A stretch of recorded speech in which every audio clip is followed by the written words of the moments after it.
The department's FAFSA delays and errors are not victimless crimes. At the end of the day, students, families, and states and institutions are anxious and frustrated because the departments failed to do the job.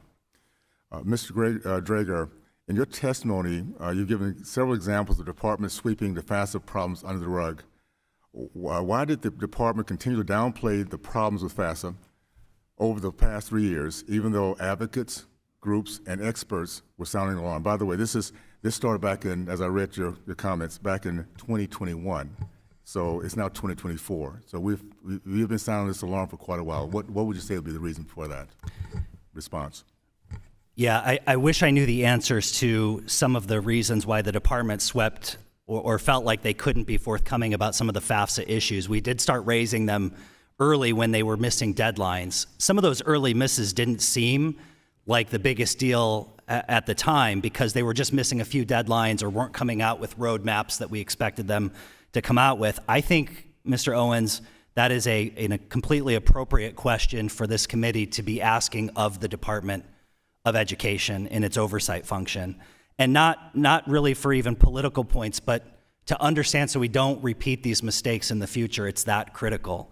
I can tell you some of the ramifications, though, which is a loss of confidence by institutional financial aid offices.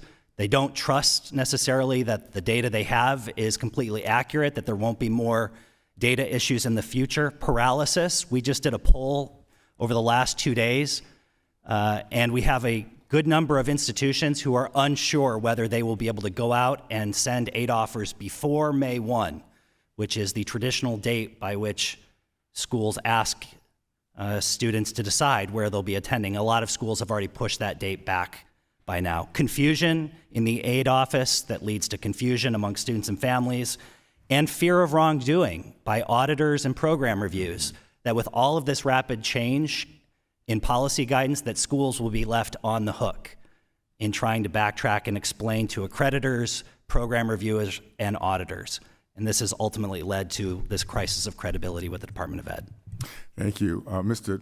Kantrowitz, would you like to add to that purpose or the results of this crazy rollout that we've had? Well, the overly sunny responses by the department weren't really acknowledging the problems that they were experiencing. They were having, it was as though this was, to spin a disaster as though it was something successful. It was like rearranging the deck chairs on the Titanic.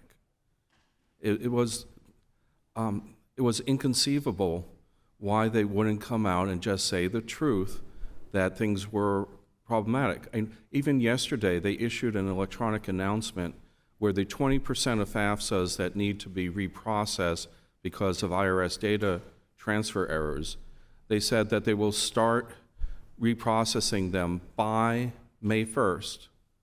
So we have that they're going to start, not when they're going to finish. And by May 1st probably means that they're going to issue it on May 1st, or maybe the day before.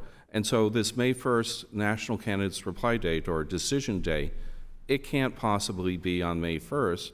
And given that it takes colleges at least 2 weeks to generate financial aid offers, it probably means May 15 is out as well.